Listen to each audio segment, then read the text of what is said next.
ಈ ಕಡೆಯಿಂದ ಈ ಕಡೆಯಿಂದ ಇನ್ನೊಂದ್ಸಲ ಮಾಡು. ಅದು ಎಣ್ಕೈಲ ತಾತಂಗೆ ಮಾಡಪ್ಪ, ತಾತಂಗೆ ಮಾಡೋಗು. ತಾತಂಗೆ ಮಾಡೋಗು. ಅಪ್ಪ ಇನ್ನು ಅಮ್ಮಂಗೆ ಮಾಡಪ್ಪ, ಅಮ್ಮಂಗೆ ಇದೆಯಂತೆ. ಯಪ್ಪ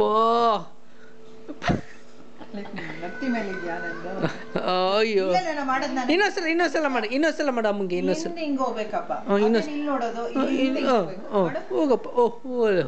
ಓಲ ಅಲ್ಲಿಂದಲ್ಲ, ಇಲ್ಲಿ ಹಿಂಗೆ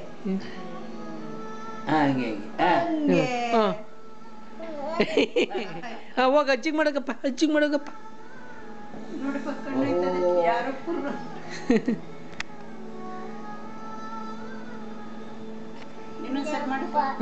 ಸಾಕು. ಈ ಲೆನ್ಸ್ ಮೇಲೆ ಏನೋ ಕಸ ಬಿದ್ದುಬಿಟ್ಟದೆ. ಅದರಲ್ಲಿ